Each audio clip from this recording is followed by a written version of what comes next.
Well done, quickly and quietly. Audience, please. So we're going to have time at the end of the presentation for all your questions and your comments. There'll be plenty of participation. So hold your questions till the end, okay? Warning one. We're going to talk about our superpower origin story. We all have superpowers. Now, how many of you can fly? Raise your hand if you can fly in an airplane. How many of you can transmit a message hundreds or even thousands of miles away with a cell phone? Well, we can borrow your parents. So you have these amazing superpowers, but we all take these superpowers for granted. And most of us have no idea how they work. We don't know when we got them. And we have no idea where they even came from. However, I bet you there's somebody here who knows his origin story. Raise your hand if you think you know how he got his superpowers. Okay, guy in the hat. He got bit by a spider. What type of spider? Radioactive. Radioactive spider. Exactly. That was genetically. So we all know how, or a lot of you all know how he got his superpowers. But the question is, what's our origin story? How did we get our technological superpowers?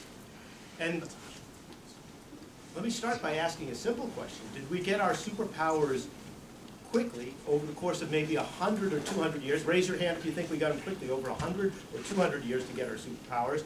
Or did our superpowers come over hundreds of thousands of years? Raise your hand if you think it's a long time. So most of you think it was a really long time to get all our superpowers. You guys ready to find out what the answer is? Yeah. It wasn't as long as you were suggesting, but it was. We'll hold the comments till the end. But your point is we'll take it. So here is the answer.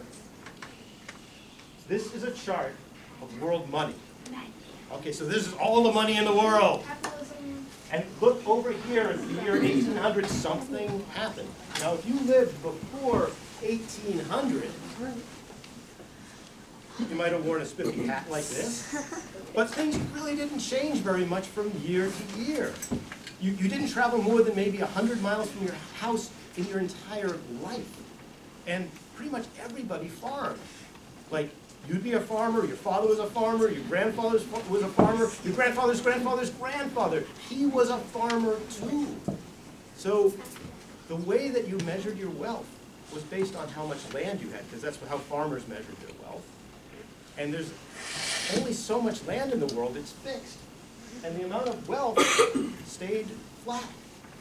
So something happened here where suddenly we all became a lot richer. Now, it wasn't just that we got richer, we also got a lot healthier too. Before 1800, not everything's all the same. There were exciting things like plague, famine, pestilence, the dangers of childbirth that managed to make life more exciting for everybody back then in a very bad way. The average age that people would die back then was 35 years old. Now that's younger than most of your parents. And you guys are lucky you're not around back then, because by now, half of you would already be dead.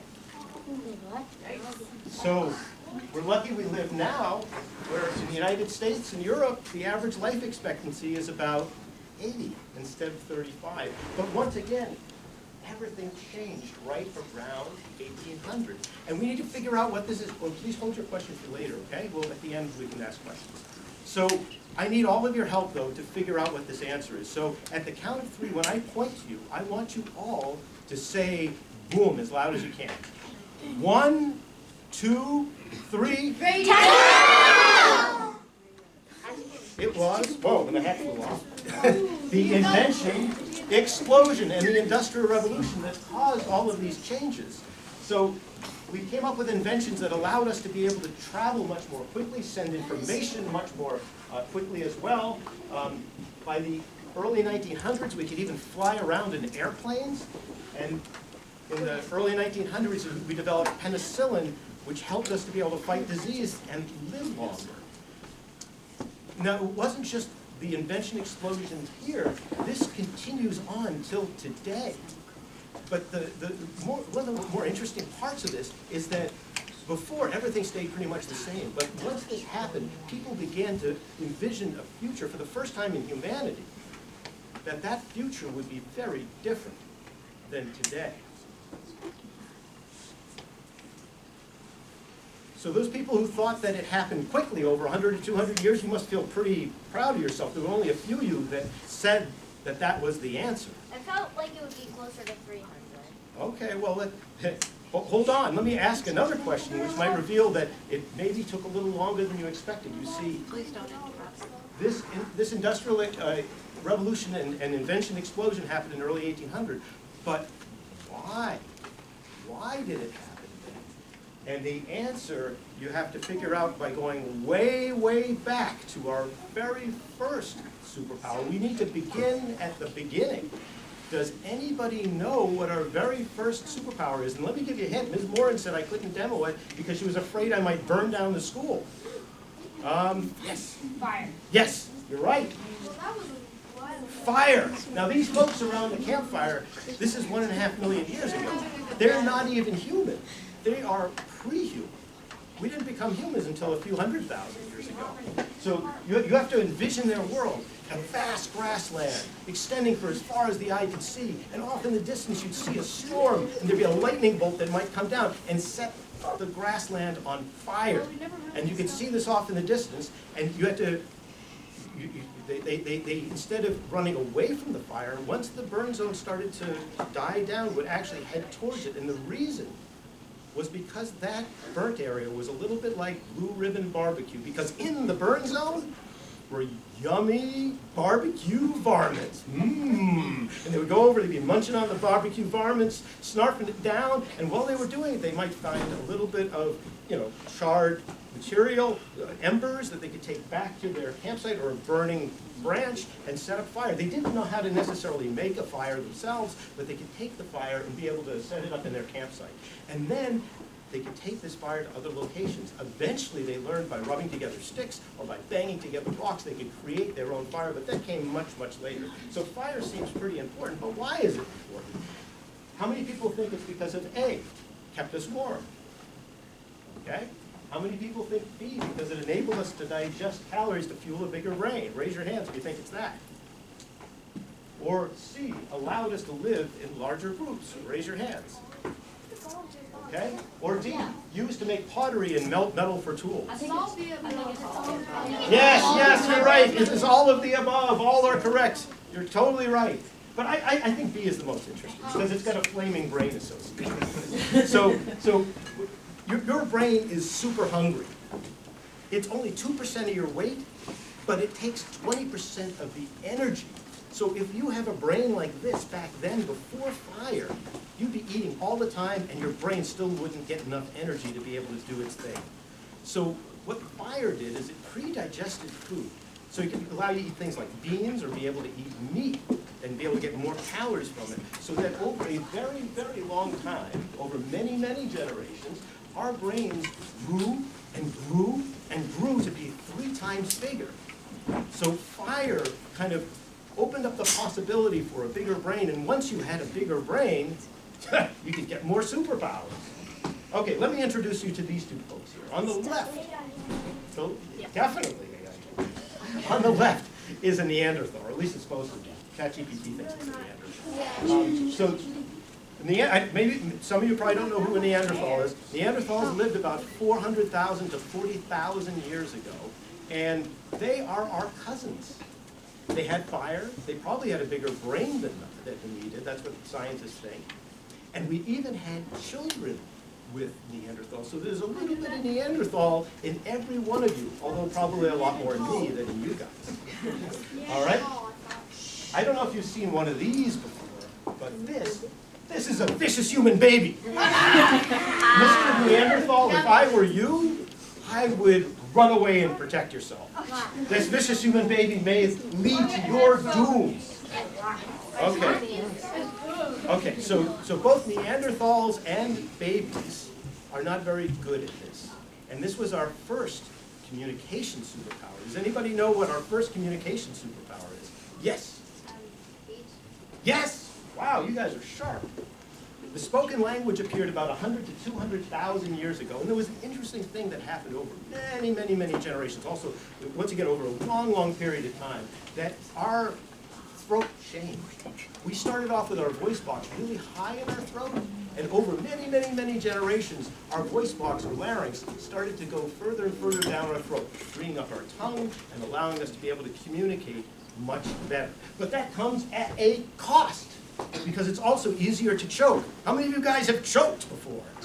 And the reason why you choked is because you can speak better than all other animals. Other animals, when's the last time you saw your dog choking or your cat choking? They, oh, all right. Sometimes they, yeah, but generally you choke a lot less if you have your voice box and your larynx further up your throat. And that's the reason why babies, when they're first born, have their voice box higher up, and that is the reason why Neanderthals also had that too, but they couldn't speak as well. But the difference with a baby is that over time that baby develops into an adult, and by the age of 6, the voice box descends down into their throat. So they can transmit information better, they can better coordinate groups, they can gather food, they can fight other humans, and they can even fight Neanderthals. So you see, remember I said Neanderthals lived about 400,000 to 40,000 years ago? The reason why they're no longer with us is because humans outcompeted them for food and resources and even killed them. So that's the reason why I said that the Neanderthals should watch out for that baby, because although today the baby can't speak very well, it will become an adult one day and it will lead to your extinction. Bad baby. Put it on a timeout. All right, I think it's time to do some time traveling. I gotta get my mad scientist hair on. Hold on. We can be funny if you guys can handle it. How's it look? There we go.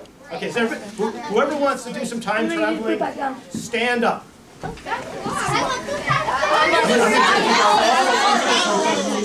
you ready? Are we all ready? Okay. At the count of 3, I want you guys all to clap your hands. 1, and then afterwards you got to sit back down. 1, 2, 3. Okay.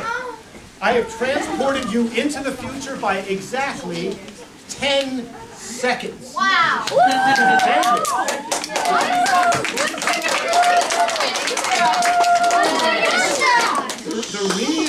The reason why I wanted to show you that is that we are all time travelers. We're all moving into the future, but there is something that we leave behind. And that's the spoken word. You see, whenever I say a word, it only exists in the present. It doesn't move into the future. So we're traveling into the future, but our words are stuck only in the present. So the question to you is, what is our superpower to communicate with people in the future? Yes, in the green shirt over there. Me? Yes. This. Oh, I'm sorry. Me? Yeah, you. The written word. Say again now? The written word. Oh, yeah. They're like 100% so far. Writing. Awesome job. Babylonian. Yeah, so this is a Babylonian cuneiform. They wrote this 5,000 years ago, and they wrote this down, and they sent us a message from 5,000 years ago. So they sent a message to us from the past into the future. What's it say? It's a package. But It's a package. And what's inside? That's what's so the one limitation on this is, although we can communicate into the future, and we're going to hold questions till later, until the end. Although we can communicate into the future, you can maybe write 1 or 2 or 3 or 4 of these tablets or books, and then you get kind of tired copying stuff and you're kind of done. So a good superpower to have is to be able to copy the written word as much as you want. So in 1440, we got a superpower that allowed us to be able to copy books so much better. Before 1440, it took 18 months to copy a Bible. That's a long time, 18 months. Imagine just sitting there for 18 months copying a Bible, boring. Not to say the Bible's boring, just for copying the Bible. Yeah.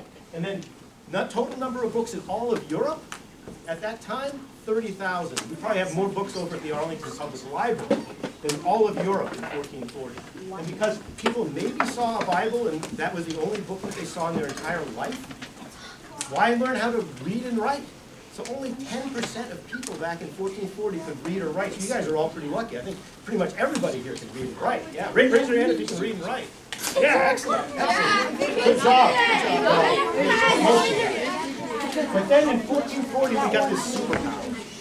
The superpower was that you can now copy a Bible in a week. From 18 months to a week. By 1500 you could make 1 million books a year. If you look at this chart over here, there are 30,000 books in all of Europe in the 1400s. By the 18th century, which is the 1700s, there are 1 billion books. Overnight, well, over hundreds of years, suddenly you had a lot more books and it was taking off exponentially. Because everybody had access to books, then people started to want to read and write. So literacy rates went up by a factor of 5. So 50% more people were reading by 1800 than back in 1440. So this miraculous superpower combined a grape squisher called a wine press, paper, ink, and metal letters that are made kind of like coins. It's 2 words that make up this. The first letter in the first word is P. The first letter in the second word is also P. Does anybody know what this is? Let's see. You have an answer, right? Printing press. Excellent job. Wow, we've got some sharp kids here. So Gutenberg in 1440 in Germany invented the printing press. And let me explain what's going on here. So over here are all those metal letters I talked about. And they're actually mirror images of the letters, because when you're printing, if you start with a mirror image, then you get the actual image on the other side. He coated it with ink, he put paper on top, then he squished it inside this printing press. This is not Gutenberg, by the way, it's just some brand dude.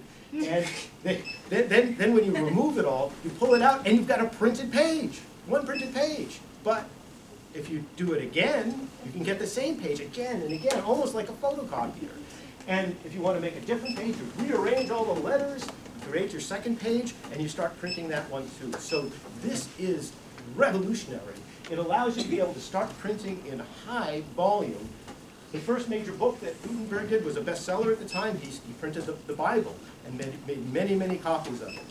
But the knowledge of how to do this didn't just stay with Gutenberg. It spread all throughout Europe. So by 1500, there were 1,000 printing pressing companies going, and it was growing exponentially. So there were printing press companies opening here and opening there.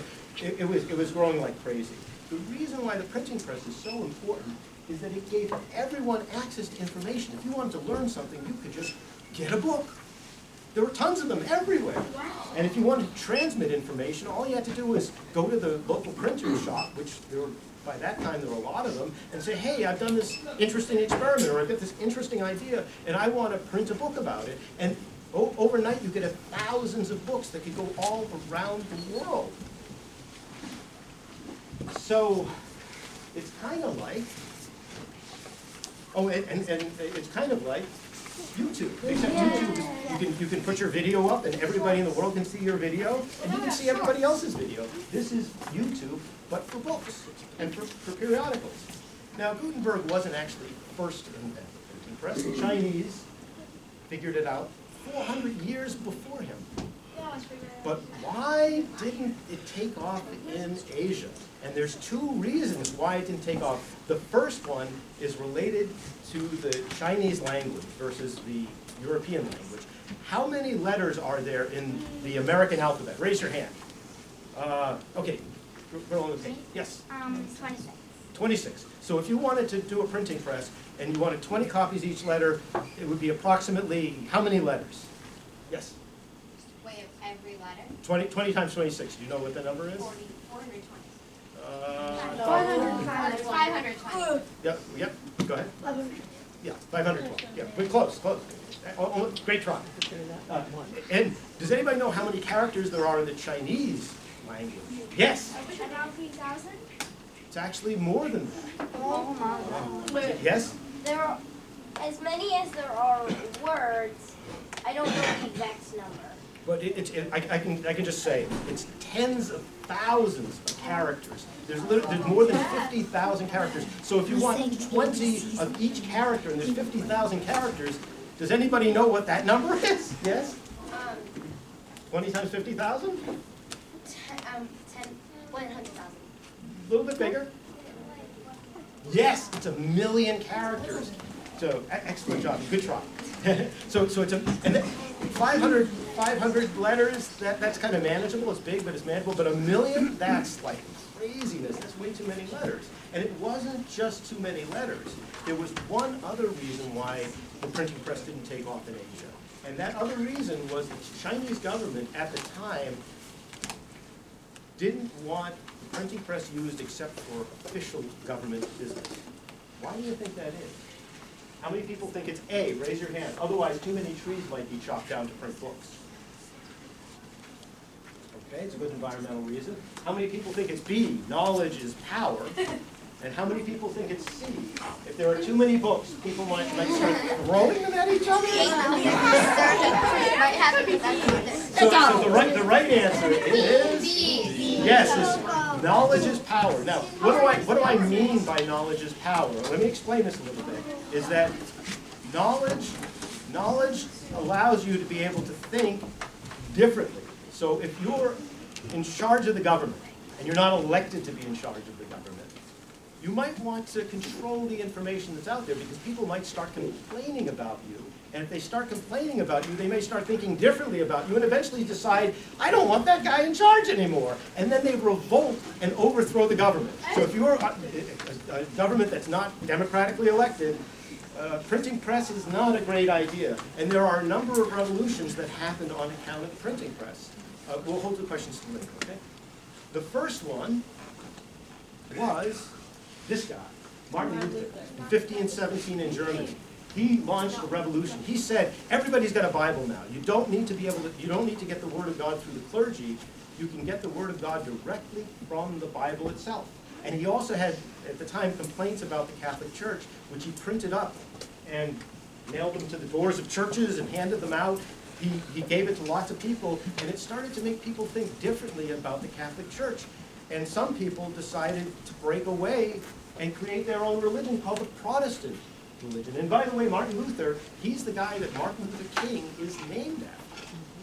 So this was the Protestant Revolution. And there's a revolution that's a lot closer to us, which is the American Revolution. You see, the Founding Fathers, when they were trying to get the colonists on their side, printed papers and books and pamphlets and hand out all around the colonies saying that the British are horrible and that the British, they're taxing us for no good reason and we're better off just being separate.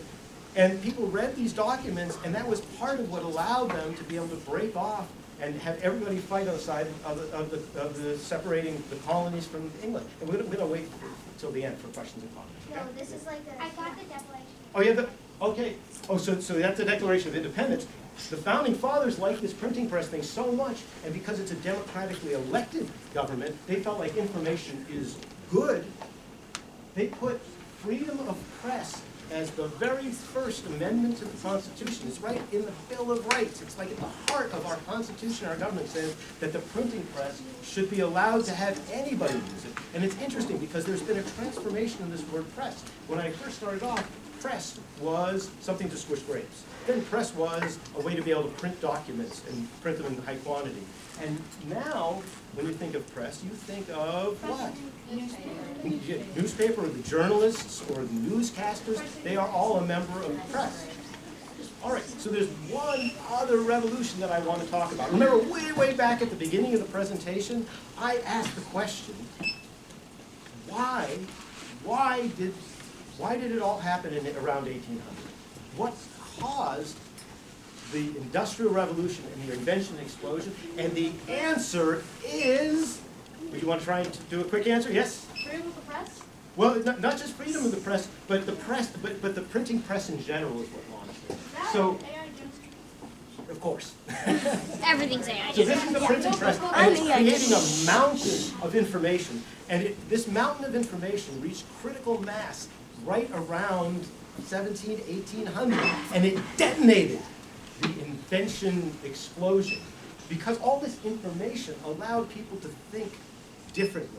It allowed people to be able to work together across distance and time and be able to take information that they were gathering about the world and be able to transmit it to other people that were all over Europe and North America so they could share this information, because one single brain alone is not powerful enough to figure out most things. But all these brains working together, tied together by the printing press, allowed us to be able to apply our knowledge of the physical world to amazing inventions that gave us miraculous superpowers. Okay, so I think it's time to spice things up and do an experiment. All right, so let me get my mad scientist hair on again.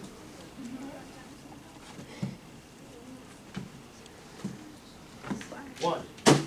Ow, my head. One. My head. Well, hold on. I'm the only one allowed to throw books. One. So it takes about 1 second to go about 20 feet. So that book is traveling at roughly 20 miles an hour. Okay? Is that fast enough for superheroes to travel 20 miles an hour? Who wants to go faster? So at the count of 3, everybody go fast. Say faster. 1, 2, 3. Yes! Woo! Okay. So the way to transmit information faster, an example of that was actually Paul Revere. Does anybody remember how Paul Revere got his information that the British were coming? Was he looking out over the ocean or on My top of class a should mountaintop? get this. Yes. How did he get his information? He rode on horseback and shouted at Yes, but before he rode on the horseback, how did he know that the British were coming? You better get it right. The guy with the lightning bolt. Please someone. Yes, yes. 1 lantern if they were coming by sea, and how many lanterns if they're coming by land, and 2 if they were coming by sea. So he got his information from a church, and that gave him a head start on the British. And this idea of sending information using fire is something that's been around for thousands of years. The ancient Greeks, thousands of years ago, if similar sort of situation, if all of a sudden they're being attacked and they wanted to say, help, we need reinforcements, they would light up a bonfire on this mountaintop, which then would trigger this mountaintop to light a fire, and that mountaintop. So if you're the invading force and you see all these mountaintops suddenly on fire, you're like, ooh, I guess we didn't sneak up on them. They know that we're here now, and everybody's coming. So, and actually indigenous people in the United States did this one better. They would have a blanket and cover up the smoke, and they would release smoke signals to be able to send more complicated messages. Now, the problem with this sort of thing is that you can't send messages that are very long or complex. It's sort of like, send help! Until 1800 with the mechanical telegraph.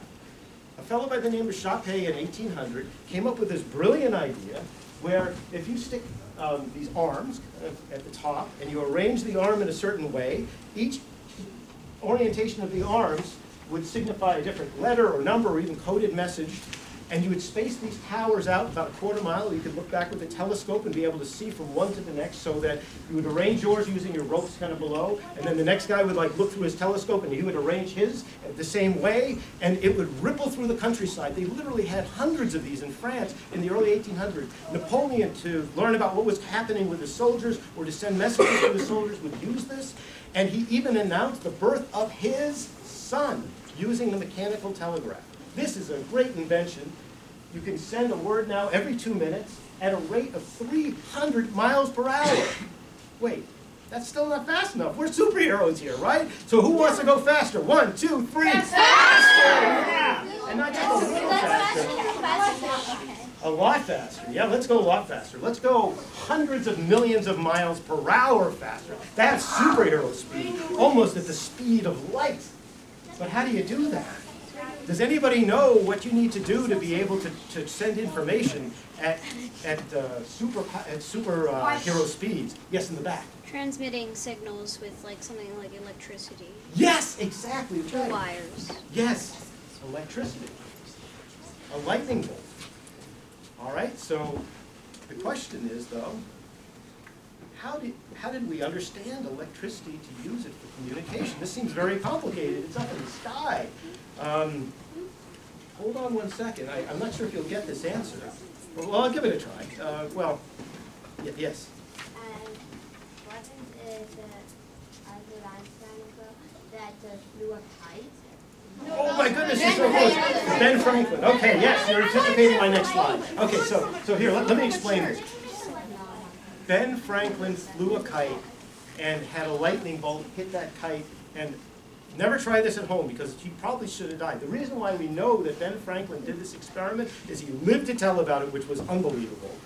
And also, he wrote a book about it. The book's right there. And he didn't just write a book about that. He wrote a book about a lot of things involving his experiments with electricity. And just flying a kite was insufficient to really understand how electricity worked. It was one step along the path to understanding how electricity worked. But people wrote books about their experiments. Lots and lots of people. Between the 1600s and the 1800s, there were dozens of different books. This guy over here, Priestley, wrote a book that collected all of the experiments together. So now people could read about all the experiments and build on other people's experiments. If Ben Franklin had done this experiment with a kite, went to the pub and told all his buddies, I just flew a kite, hit by lightning, incredible. I learned all this stuff. All the information would have evaporated.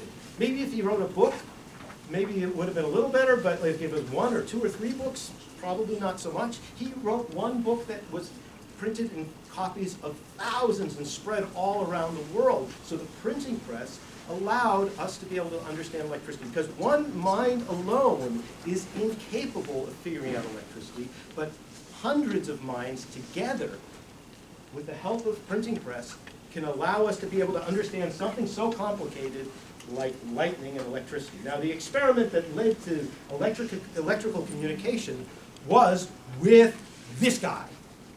Me? What is that? Wait, I thought there was going to be like Benjamin Franklin. There's a frog there. Okay, so let me explain, because this is a little confusing. You wouldn't think a frog would help us to be able to communicate with electricity. I know. Oh, you do? Yes. Why? You could technically, because limbs run on electricity, and you could send an electric charge through a leg, and it would kick the man. You could run electrical charge through limbs like wires. You're pretty much dead on. So you're like a regular Luigi Galvani, because in 1780, Luigi Galvani did an experiment on frog legs. He hooked some wires into it, and he got electricity actually out of the frog leg. He thought it was something called an animal electric fluid, but in reality, it was the first battery. It was a frog battery. But it didn't work very well. Yes, kind of gross. And Volta read about his experiment, and in 1800 he said, Luigi, forget about the frog. That frog is not a very good idea. But let's use the chemicals from the frog's leg, combine it with some metals, and let's make a real battery. And Volta made a real battery in Germany, but it wasn't very good. And there were other people who read about Volta's experiments and improved on it, and then by 1836, this fellow in England, Daniel, he learned from everybody else. He read all of the experiments that had been done, and he created the first halfway decent battery in 1836. Yay! So why is a battery important? Because there was another guy working on a separate thing called the electrical telegraph. And Morse had been working on this for decades, trying to figure out how to make it work, but he needed a good battery to make it work. He hooked up the Daniell cell, he read about what had happened in England, he hooked it up, and presto, it started working. And the way it works is, over here is what's called a key. So you press it, it's got like a little bit of a spring load to it, so you press it, and if you press it quickly, you get what's called a dot. If you press it for a longer time, you get a dash, and then he came up with this code. And he liked it so much he called it Morse code. He named it after himself. A little bit conceited, but that's okay. So these are all of the different symbols of how you're supposed to encode letters and numbers into these dots and dashes. And people got so good at Morse. Oh, I forgot about this. This is how you receive it. You see, the key, what it does is it connects the battery to an electrical wire, and then this sounder on the left is actually hundreds or even thousands of miles away, and it's an electromagnet. And when electricity stimulates it, it makes a buzzing noise. You can actually hear the dots and the dashes. And I'll show you this later. So that way, people got so good at being able to send these Morse code messages that it was almost like they could speak Morse. So they would sit there and be tapping away at super high speed, and there's somebody else listening, and they could actually hear a Morse coded message and know what was being said. It was invented in 1837. The first major demonstration was in the early 1840s. It was connecting Baltimore with Washington, D.C., and the very first message that was sent on this major demonstration was, "What hath God wrought?" Because for the first time, people are sending messages on God's lightning bolt. Yeah. So I think it's time to demonstrate Morse code. So I found somebody who had a name kind of similar to Morse, Ms. Morin, and she's going to come over here, and I don't know what she's going to do. She's going to bang on a table or maybe use some light or something to send me a coded message in Morse. I have a better idea. You do? Oh, do. excellent. What is that? I'm going to use spray gun. Does this mean I'm going to get a wet? No. Oh, no! We had the coolest What is it teacher. gonna Okay, be? and guys, See listen. if you can figure Yeah, out. see if you figure out. Morse code. Okay. Ready? That's a dash, dot, dot, dot. Yes. Yeah. What was it? You need to raise your hands. Yes. What was it? It was a B. It was a B for Very bishop. good. And I'm imagining she's going to spell it all with bishop, but I'm going to, my sure it's going to Okay. spell it. So we won't do that. But thank you very much, Ms. Morin. And the idea of using code is something that hasn't gone away. You realize that your cell phones and your computers, they all communicate with each other in code too, except they use what's called binary code. And it's even simpler than Morse code in some ways because the zero, that's off, the one is on. So it's basically like Morse code, but a little different, a little simpler, and it's here today. All of our modern technology would not work without coded messages. But let's go back to the 1800s. People liked Morse code so well that there were these telegraph lines everywhere. It wasn't. Yeah, isn't that crazy? And you know what? Telegraph My assumption is even was here. So this is just off the bike path in Lexington. The bike path used to be a major train line, and they would set up telegraph lines along train lines so that they could send information so that trains wouldn't crash into each other. So there's still a few of these telegraph poles left along the bike path. Next time you're up in Lexington, just as you're about to approach Bedford, look out and see if you can find one. All right, so dots, dashes, that's all pretty good, but we're superheroes. Wouldn't you want to send a message using your voice? Does anybody know what the invention was that allowed us to send our voice using electricity? And extra credit if you can tell me who invented it. Let's see, is it, in the pink, I don't think you Oh, guessed. me? I believe it was the. What was the It invention? was a certain type of phone that Alexander Graham Bell invented, I believe. Yes, Alexander He, Graham Bell, right here. I think he first said through it hello, maybe. Okay, so we'll talk all about that, but excellent job. You even got the extra credit. Alexander Graham Bell, right here in Boston in 1876, was sitting around doing an experiment when suddenly he accidentally spilled acid all over his clothes. And he screamed into his contraption, "Mr. Watson, come here, I want you!" Because he had just spilled acid on his clothes. And Mr. Watson, who was several offices away, said, "Oh my goodness, I can hear you." And he came running in, and they were jumping up and down so excited because finally his telephone had worked, and they forgot, and his clothes had holes in it, but that was okay because he came up with this great invention. All right, so Acid on his clothes? who was acid just laying around? the early receiver that he used in his experiment had acid in it, but I'm not going to tell you about that. I'm going to tell you about a later receiver because it's a little bit easier to understand. But it all starts with this. Does somebody want to demonstrate the most basic part of getting your voice into a telephone? So let's see, who hasn't done anything yet? Let's see. The guy in the hat. Okay. So don't stay right where you are. I'll give this to you. In fact, I'm going to transmit information. Here we go. There we go. Okay. So put your mouth right behind the book. Yes. And then say something like hello. But you got to put your very close. Put your hand right in front. Okay. Right in front. Put the hand right. Well, no, in front of the book. Yes. Okay. Say hello. Hello. You feel the vibrations. Yes. Okay. Try one more time. You really feel the vibrations. Hello. You feel the vibrations? Okay, so all noises and voices and things like that create a vibration. And that book acts a little bit like what's called the diaphragm in the receiver. So the diaphragm vibrates just like that book did. and it pushes on this piece of carbon button, and then that controls the flow of electricity, so that instead of, with a telegraph, you're either off or on. So think of like a spigot when you're out in the yard. With a telegraph, it's like, I'm watering the plants, I stopped watering the plants, I'm watering the plants, I stopped watering the plants. With the telephone, it's more like, I'm watering the plants a little bit more, a little bit less, a little bit more. And it's varying based on the vibrations in your voice or other noises in the room. And then, because it can vary how much electricity goes through the line, when it gets to the sounder, instead of making buzzing noises, your voice comes out the other side. Miraculous. Now, Bell thought this was the greatest thing in the world. He was so excited. He'd been working with deaf people. His whole passion was connected to trying to transmit voice over telegraph lines, and he got himself a patent. A patent is something that allows you to own the invention. You can sell it to somebody else, and he thought, Western Union, they're using telegraph right now. I could hook my telephone up to their lines, and presto bango, they're in a new business. This is a slam dunk. I am going to be on Easy Street. I'm going to sell my patent for lots of money. I'm going to make lots of money. It's going to be good. Woo! He goes to Western Union, and they say, No. no, you're crazy. This will never work.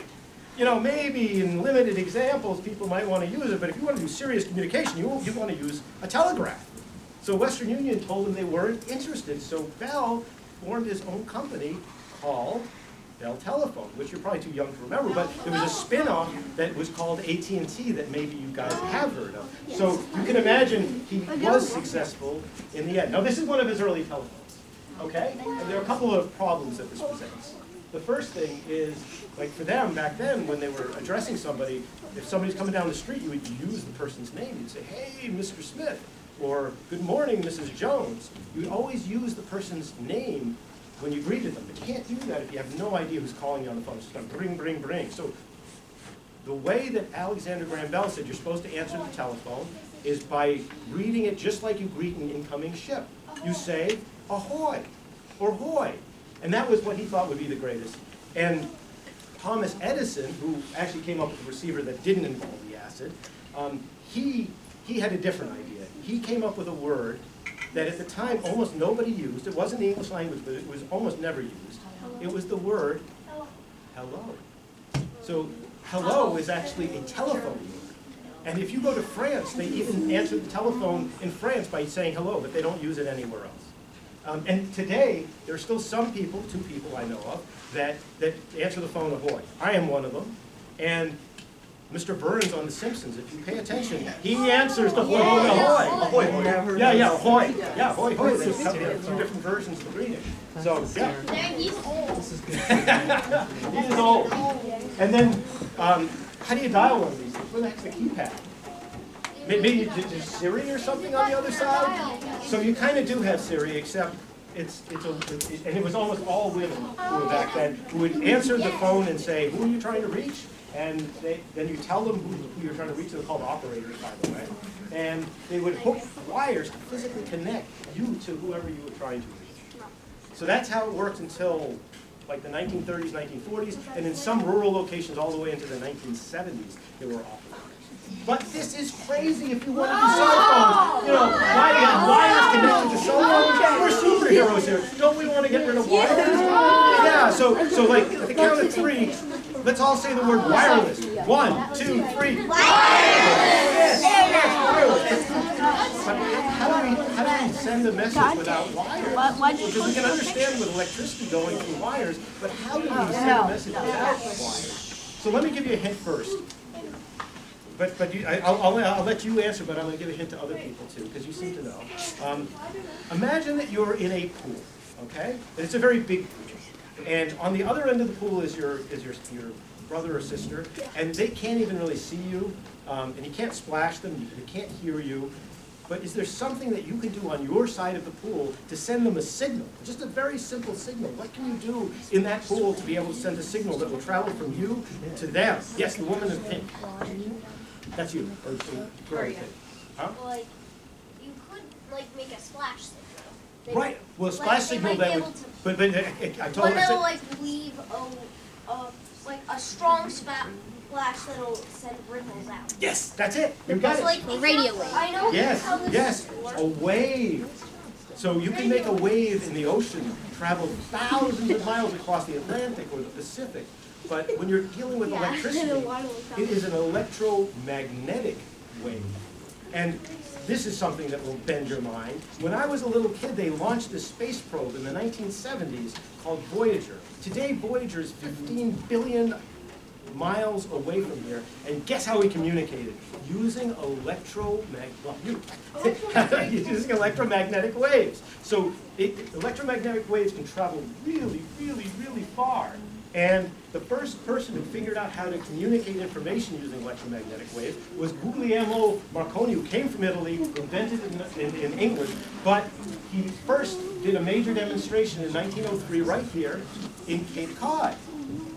And what he did to be able to create his electromagnetic wave is he did sort of like what you had described, which is jiggled around the electricity to be able to create a disturbance. And that disturbance then went out the antenna in the form of an electromagnetic wave. He had one receiving station in the Cape, he had another receiving and sending station in England, and this was such a big deal to be able to send information across the Atlantic with no wires that he convinced Teddy Roosevelt to send a message to the King of England, King Edward. And he did it in the form of a song, which I'll now try and sing for you. Hold on, I gotta. Don't worry, I'll have a chance to sing this together. Our superpowers are amazing. The first one was blazing.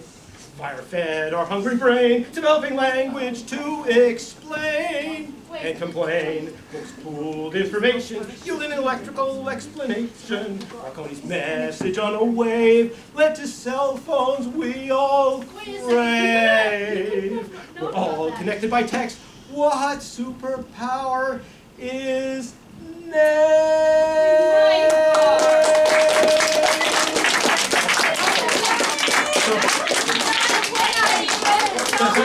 This wasn't Teddy Roosevelt. I just wrote a spiffy song that I put into the thing. I have no idea what Teddy Roosevelt did to King Edward. It was probably something much more boring than this. So let's give it a try together. I'll give it count off and then we'll all sing. Okay, ready? Our superpowers are amazing. The first one was blazing. Then our hungry brain developing language to explain. Full information, yielding electrical explanation. Message on a wave, let cell phones we all crave. We're all connected by text. What superpower is next?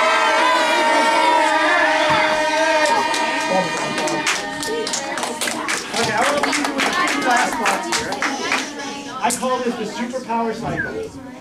So, better communication, like being able to speak, leads to tighter brain connections. And those tighter brain connections lead to more inventions and more superpowers, like the written language, which leads to better communication, tighter brain connections across time, leading to more inventions and more superpowers, like the printing press. You kind of get the idea of this. It goes around and around and around, and that means that we did not get our superpowers from a radioactive spider. We got our superpowers, I'm sorry to say, from all of us working together to try to figure things out. And now, I think our greatest superpower is with 8 billion people all connected around the globe. Who knows what superpower is next?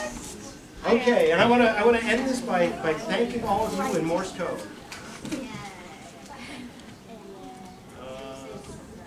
And we ready? This is Morse code, thank you.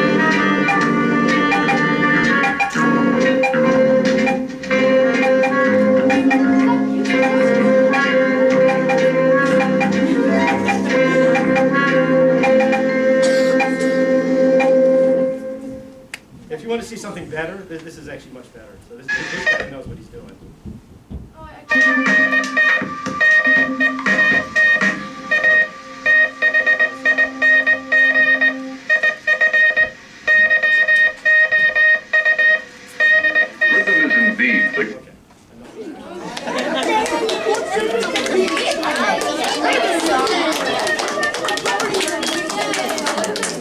All right, so we've got some time to answer some questions. This took a little longer than I thought. What's your question, Raquel? My house is really old. And in our kitchen before we renovated, There's one of those really old ones. Oh, really? Yeah. Oh, I think those are worth lots of money. A plug for one of those IRLs. That's cool. But it probably wouldn't work in the, Sell it for $10 billion. it wouldn't work on the regular system. Okay, yes, you, National Geographic. My grandma worked as an operator, Yes? so at AT&T. Yeah. So at her house, there was multiple telephones that were installed because she got like discount from AT&T. And my mom actually got to have one of the first cell phones ever because she was advertising it for Huh. AT&T. And we also have free internet. Cell phone or like a land? Cell phone. Oh, yeah, okay, that makes more sense. Yeah, Like, your mom would not have to free be very internet, but discount internet. old. Okay, Hall, what's your question, Hall? Okay. My teacher said that you worked at like a tech company. What tech company is it? Oh, I work at a whole bunch of different tech companies. So I consult for many different companies. Like I've worked for a bunch of spin-outs out of Harvard. One of which has their optics in tens of millions of cell phones at this point, and soon hopefully it's going to have facial ID in mobile phones. Another company that allows you to be able to analyze materials from about a meter away. Another company that makes a special microscope that allows you to understand how your brain works. So I get to deal with all types of cool technology. Yes? Many people credited Samuel Morse for being a genius, but I have some things to say about him. Yes, yes, you're from England. You're probably like He Wheatstone. named Is it his sons Wheatstone? Dot and Dash, and so they're probably gonna get bullied a lot. And second of all, he called pizza street of the filth. Filth of the street. Oh my God. He was not very happy on he did not like pizza. And Samuel Morse is the most famous person for inventing the telegraph system that became the dominant one. But there were telegraph systems before his that didn't work that well that were around. To be Yes. fair, pizzas were already good. They're much better. Oh wow. Well, but it depends how old. If it was like that thing I showed before, I don't think that would be an operation. Okay. Any other questions? Questions, comments? Anything else? Yes. Why exactly did you choose to use AI? Oh, me to make these images? Yes. Oh, because where else are you going to get an image of a Neanderthal Why did you staring at not a baby? train over several years to paint? I mean, it's not that hard. I spent way too much time on this presentation already, so my wife would kill Oh, me. by the way, that's good. The presentation would have to be made a while ago since it said that it's almost 8 billion people in the world, but it's really overrated. I think it's about it. Well, Oh, yes. not everyone Last year when you has gave cell this talk, ChatGPT was very You were accounting for that. AI was very new and like breaking, or at least breaking the news, and we were all hearing about it. What do you think? How do you think it's been like in the last year, and where do you think that's going? What applications are you really excited about? Oh, yeah, ChatGPT is going to change everything. Have you seen the ChatGPT 4.0 demonstration? Yeah. Yeah, ChatGPT is gonna it's pretty freak crazy. us I mean, basically, ChatGPT is able to talk almost just like a human. I've already started using ChatGPT to do some of my work beyond even making these AI images. I've got friends who are computer programmers who use ChatGPT to do programming. It helps them a lot to be able to accelerate how quickly they can create code. And the pace at which this is all happening is exponential. And the latest thing that I've read is that, although there are limits on what you can do with a single LLM, like a single version of a large language model, that if you gang them together into groups of LLMs, they create their own hierarchy and they end up doing much better work. So that's just beginning to happen where you're creating groups. And those groups now are small, but if you make thousands of them, I mean, it's going to be the world that you guys are going into is going to be a very different one that is hard for me to imagine. Much like a human brain, one versus like a group brain. That's exactly right. Yeah, if a single person is asked a question, they can maybe come up with a good answer if they're smart, and these LLMs are, but they're more likely to hallucinate as a single LLM as opposed to a group LLM. They kind of talk amongst themselves. Yes. How would you say AI has advanced in like writing? Because my brother showed me an AI poem from like I don't know how many years ago, but it was roses are red, my girlfriend is dead. And that was supposed to be romantic. So, like, how would you say AI has advanced? Oh, I mean, what's happened just over the last few years is unbelievable. I actually was working with a company called BVN Technologies that's now a part of Raytheon, and they were the ones who created some of the initial AI models to be able to do speech and language recognition. And I remember back in 2000, it must have been like 2007, 2008, I talked to the father of language models at that time. He was like Mr. Language Model. And he said there will never come a day when computers will understand you, because the progress at that time was so slow that he didn't ever imagine that they would get in our lifetime good enough to even understand us. What ChatGPT is doing now, it's not only understanding us, but it's gotten so good that it's hard to tell the difference between a computer and a human. And that's something that is only happening in just the last few years. What's happened is neural nets previously were small, there were only a few layers, and people didn't think it worked very well. And then all of a sudden, like back, I think it was probably like about 2013, 2014, they started seeing tremendous progress. And it's been galloping since then. So yeah, but I don't think he's asked a question. My mom is working on ChatGPT. Oh, he works for OpenAI? She works for MIT, but she's getting funded by OpenAI, so she's technically working on ChatGPT for OpenAI. Miraculous what those folks are doing. So kudos to your mom. Let's see, who hasn't asked a question yet? I don't think you can. ChatGPT is like still in progress, I guess, really, because it still doesn't have like a human. It sounds so robotic. Well, no, but you haven't seen the ChatGPT 4.0. I have actually. Okay. I have, but my dad showed me it and stuff, and I use it for coding unlock. Okay. And yeah, my dad works at MIT for computer science. So I can't. Okay. Well, if you want to stay, I'll show you the 4.0. It's unbelievable. It sounds a lot like it. Generate an image and show us the 4.0. Well, let me answer the rest. For Let's see. I can do that in a sec. Let me just answer. Or how much time do we have? I think we're gonna wrap it up. So Okay. last couple of questions Okay. maybe, and then we gotta go back because you guys have. Yeah, if you search ChatGPT 4.0 demo in the New York Times, they have a video where they show the demo of 4.0. It's unbelievable. It's about a half hour. Yeah, so I would highly recommend that too.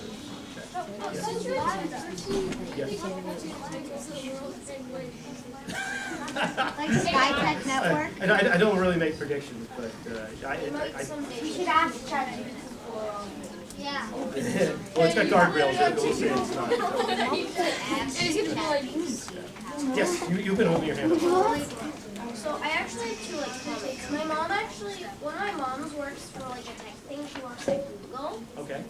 And AI has been getting intelligent, and it's probably gonna figure out if we end up having more wars because people are people, it's gonna figure out advanced weaponry and certain pieces of our traditional combat might be lost, like swords, shields, or hand to hand.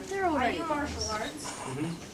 It's not fully lost, but it's not used if you it's used if you have nothing, then it's a way to defend yourself. But it's not used in big battles. So yeah. With that, can we give Mr. Ehrlich a round of applause?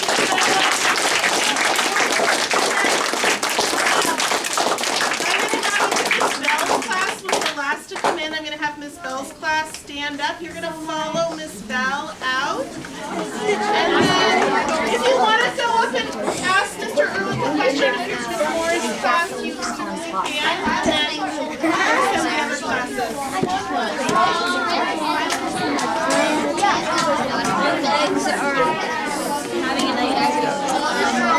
Okay, Miss Mebele. Your legs are asleep.